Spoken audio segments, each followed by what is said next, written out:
Sonic Paradox is a collective of animators, voice actors, musicians, and artists whose work dates back to when Heroes was seen as the worst modern Sonic game. This year marks the return of their flagship project, Sonic Shorts, a series made up of comedic Sonic animations from animators around the world, a series that prior had been on hiatus for over a decade. To understand why this is such a big deal, we need to look back at the group's origins, their insane rise, and how, at their peak, they lost it all.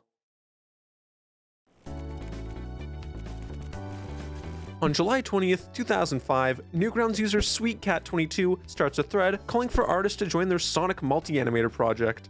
One of the artists to find this thread is the man I'm about to smash cut to. My username is TheWax. I'm one of the people who started Sonic Paradox back in 2005. Paradox started because we all got together to make a flash called Sonic Tribute Collab. It was the first collaboration we ever made. Basically, we all made parts to, Open Your Hearts by Crush 40.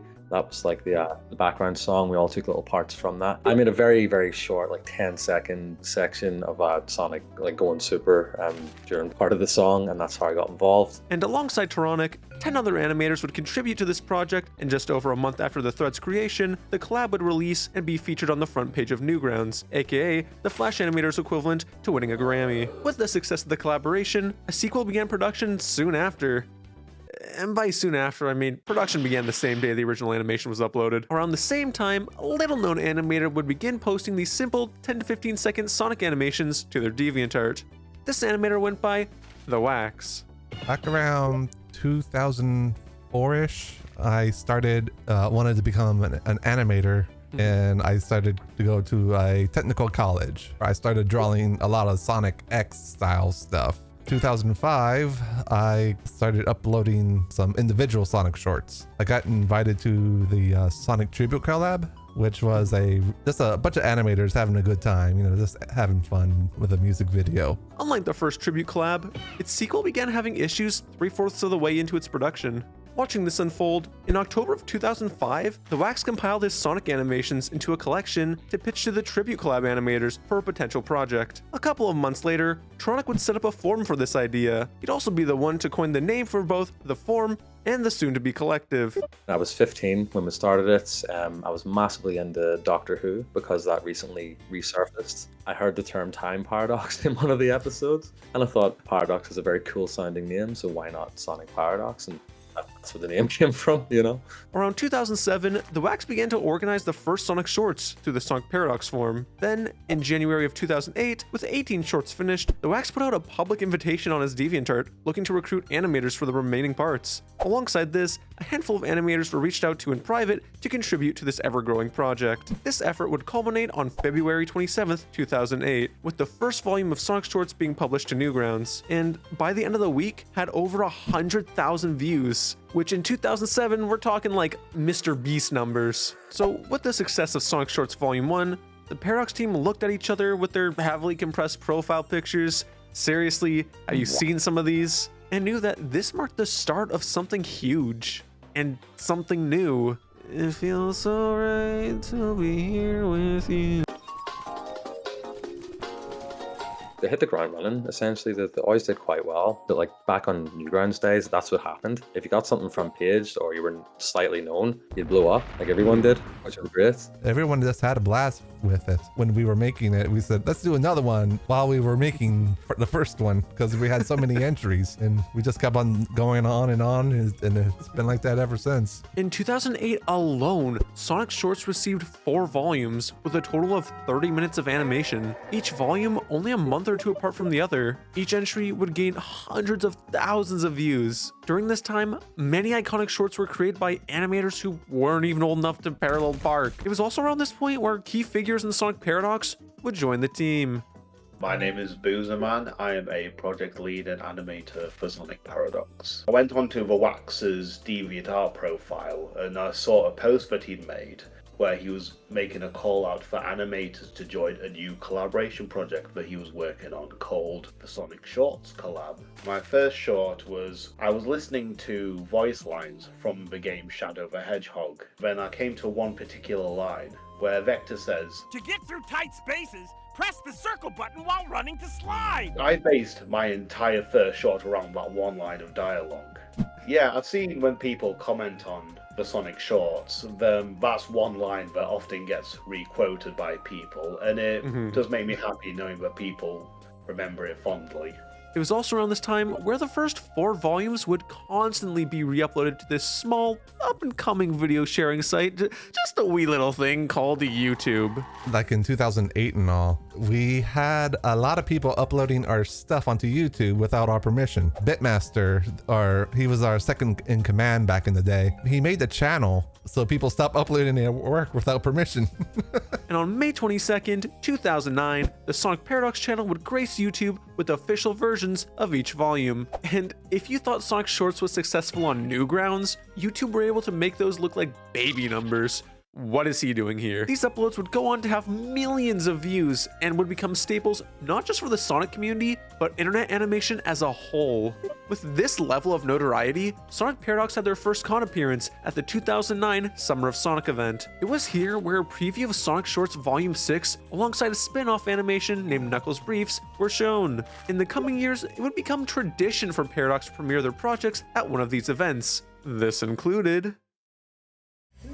Go, guys, we will go and pursuing. Knuckles, what in the heck are you doing? Now, unless I want to have all my limbs broken and look like the one fish from SpongeBob, I need to mention the creation of the Sonic Heroes musicals around this time. This was the first real non-Sonic Shorts collab Paradox put on. It was a series of animations taking the 4 teams from the game Sonic Heroes and pairing each with one of 4 animators to create a musical of sorts for each stage in the game. These were just as successful as the shorts, even outperforming a few volumes. At this point in time, Paradox were at their peak, and nothing signified this more than the over 30-member panel that would happen at YumaCon 2013 in Detroit, Michigan.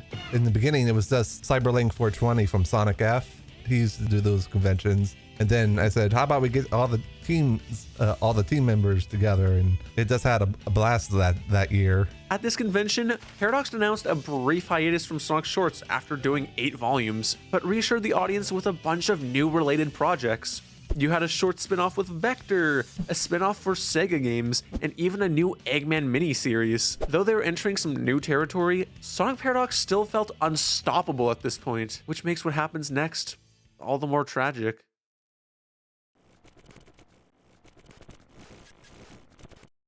It was around, was it 2013, I think we did Volume 8. And, yeah, that was a big year for us. But then 2014 came around and the channel got hacked.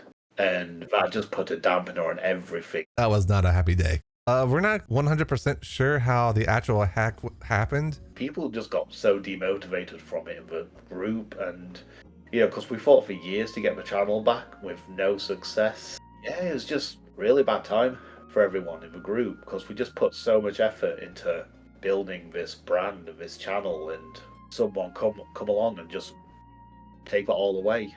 Most of the time when a YouTuber's channel gets hacked, they'll go on Twitter and throw a little hissy fit to get YouTube's attention. Yes, this is a common practice, and yes, it's like the only way. But with this, the YouTuber will often gain back access to their channel in a matter of days. Yet, for Sonic Paradox, that never happened. Pretty much everything just got put on hold project-wise because we thought we're working on stuff. If we haven't got a platform, we spent years fighting it and trying to get control back, and YouTube were no help. And after a while, we just decided, right, we're just gonna create a new channel, upload HD versions of the old shorts, and just try and get going again. The original uploads were actually pretty crappy. we literally just recorded the original Flash window with a old recording program, so they weren't the best quality. So we went back. I had all the original animation files, so I started going in, and it turned out there was a lot of background work that was on the left and right of the windows that I could easily just stretch the camera and get a widescreen thing going. So I just went back to each individual short and converted them to widescreen pretty much. The unfortunate thing was that these remastered versions hardly did anything to boost their new channel. With morale at an all-time low, a lot of people began to move on. Remember, a lot of these people were teenagers when Sonic Shorts began in 2008. It was now 2014. A majority of the team were either entering the workforce or had a post-secondary education to focus on. The writing was on the wall. this was the end for Sonic Paradox. And then something really funny happened. Our MCN, they said, hey, apparently your channel is trying to cancel our contract. And they said, no, that's the hacker. The MCN was able to recover our account with Google back in the day. So once we got our channel back, we blamed it on Robotnik, and that's how the Robotnik shorts happened. It was a huge relief.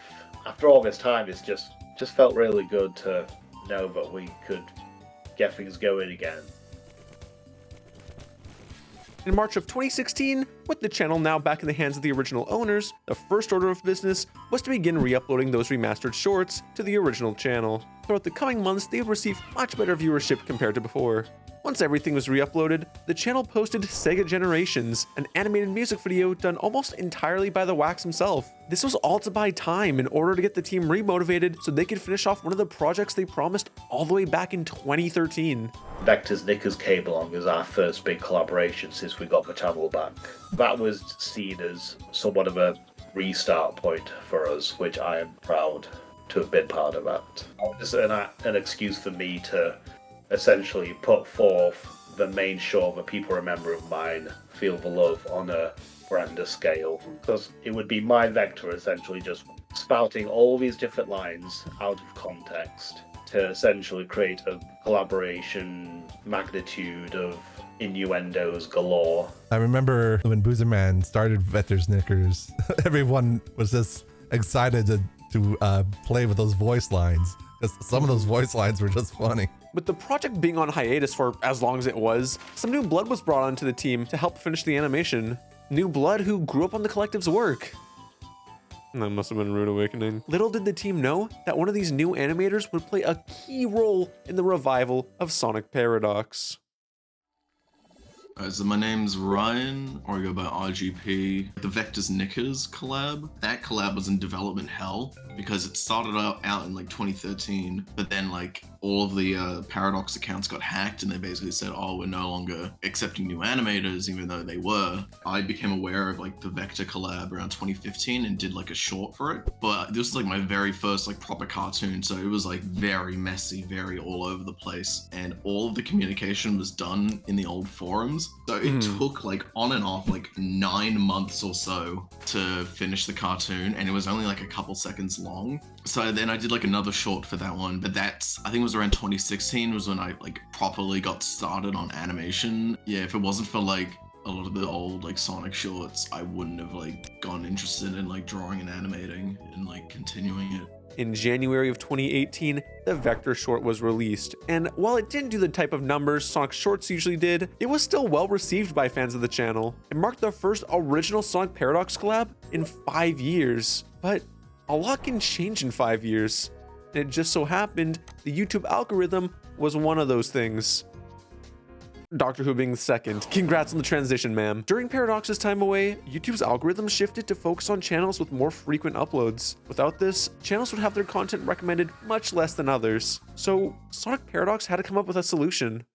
What was kind of the idea behind Sonic Seconds? It was mostly to help with YouTube, really. The longer shorts take a long time to make and all, but with like 15-second shorts, you can get that done in like that sometimes. Animation production is very difficult, especially when you're doing it on your own, like as any animator knows. But just being able to create something for Paradox, even if it wasn't a massively long short, just something, 15-20 seconds, it made me feel young again, By creating these mini Sonic shorts, Sonic Paradox was able to keep themselves in the algorithm, and with this, the public consciousness. Slowly, they began to build a new fan base full of people who never grew up on Sonic shorts. Alongside this, both animators new and old were contributing to these projects, some of which garnered over 1 million views. It was here we began to see Paradox diversifying their content, going from being known as the Sonic Shorts people to the Sonic Collective they are today. You had SBTV News, Sonic Paradox's way to report on all things Sonic. There was Sonic Legacy, a webcomic made by artists in Paradox, which got an official dub on the YouTube channel. You had the Sonic Flash Archives, which aimed to remaster classic Sonic animations from Newgrounds into HD. Even a couple fan albums consisting of remixed Sonic music, though none of them compare to Steve Gunner's rendition of Live and Learn.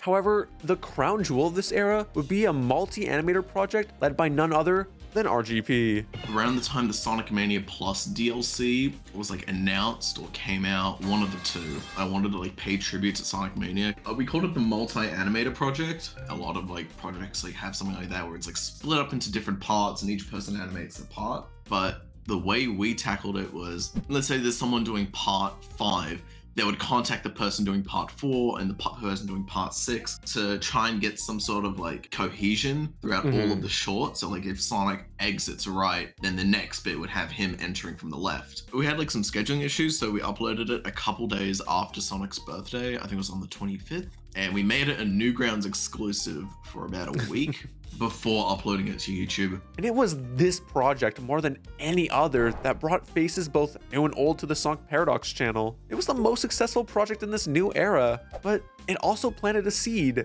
that, while taking its time, would start to grow. The Sonic Mania map. I was like the main organizer, and because I still had involvement with Paradox, I got them to like publish like the full collab on their YouTube channel. And afterwards I just became a lot more like a proper admin of Paradox. So then like around 2022 we were just sort of tossing around ideas of a potential volume 9, especially with like all the new like Sonic media coming out with like the film and the games. We sort of soft launched volume 9 around 2022 and got like a couple people who would be interested in like making like a little cartoon for it. It was mainly just in the background like working on like shorts, and then I think it was around like mid to late 2023 like there was a convention held. Me and TheRonik attended the Sonic Fan Fest event. We had a table and we did a panel on the show. There were people coming up to us saying like SP is what got them into, animation production, it got them into script writing, and now they're doing sort of X, Y, and Z.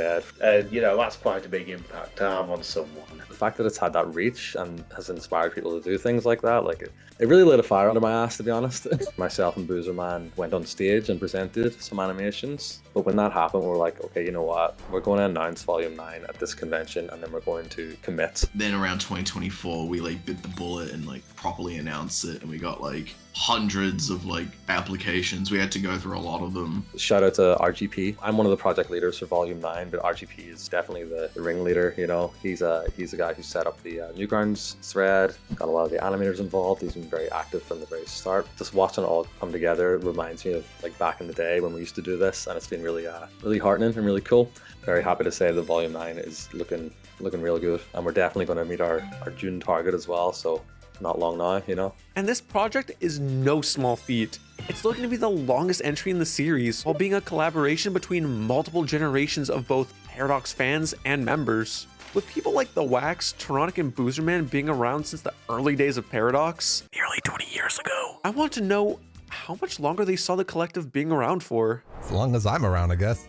I don't see any end in sight, to be honest. As long as people enjoy the content, as long as animators, want to join our ranks and collaborate with us, and as long as the Sonic franchise doesn't fall off a cliff, although even if it did, it'd probably climb itself back up again. I see ourselves being here for the foreseeable. I think we've technically been going in name for about 19 years now. If a day does come along where we decide to pass the torch, we'd make sure it's in good hands, so then it'll be going even longer. What's kept you so invested in the Sonic community after all these years? In every community, there are good eggs and there are bad eggs. I feel the Sonic community is like 99% good eggs. I've actually met friends through SP. I've got a friend who actually lives quite close to me who recognized me when I mentioned SP. Now we go to like every Sonic movie together, go to conventions together. A lot of the newer like games are like mainstream sort of media. It's like a hit or miss. There's still like a really passionate community. It's just been fun. That's the main reason why I've always led these projects and all. It's always been a blast to hang out with my friends and animate cartoons of Sonic. And yes, I think it's the same thing that got me into Sonic in the first place.